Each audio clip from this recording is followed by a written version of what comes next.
తోతాపురి మామిడి పండ్లు ప్రధానంగా ఆంధ్రప్రదేశ్లో చిత్తూరు జిల్లాలో మరియు కర్ణాటకలోని సరిహద్దు జిల్లాల్లో పండిస్తారు. ఈ మామిడి పండ్లను దేశీయంగా అంతర్జాతీయంగా వాణిజ్య ఉపయోగం కోసం మామిడి గుజ్జును సేకరించే ప్రాసెసింగ్ యూనిట్లకు ఎక్కువగా సరఫరా చేస్తారు. ఈ సంవత్సరం తోతాపురి మామిడి మార్కెట్ ధరలు బాగా పడిపోయాయని సమాచారం. గత సంవత్సరం చిత్తూరు జిల్లా యంత్రాంగ సేకరణ ధరలను టన్నుకు 30,000గా నిర్ణయించింది. కానీ ఈ సంవత్సరం డిమాండ్ తగ్గినందున రేటును టన్నుకు 12,000 రూపాయలకి గణనీయంగా తగ్గించారు. బహిరంగ మార్కెట్లో ధరలు కిలో 5 నుంచి 6 రూపాయలకు పడిపోయాయి. రైతులకు సాయం చేసే ప్రయత్నంలో ఆంధ్రప్రదేశ్ ప్రభుత్వం గుజ్జు యూనిట్లకు కిలో 8 రూపాయల సేకరణ రేటును నిర్ణయించింది మరియు కిలోకి 4 రూపాయల సబ్సిడీని కూడా జోడించింది. దీనివల్ల రైతులకు కిలో 12 రూపాయల రాబడి లభిస్తుంది. దీనికి విరుద్ధంగా కర్ణాటక అటువంటి మద్దతు ప్రవేశపెట్టలేదు మరియు అక్కడి స్థానిక తోతాపురి మామిడి పండ్లు కిలో 5 నుంచి 6 రూపాయల చొప్పున అమ్ముడవుతున్నాయి.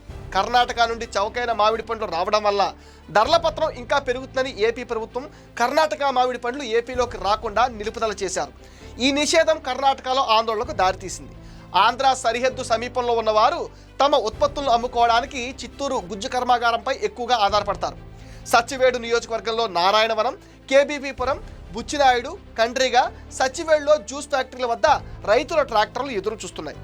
కొంతమంది రైతులు కాయలు రాలిపోతున్నా సరే చాలా నిస్సహాయంగా తోటలోనే ఉంచేస్తున్నారు.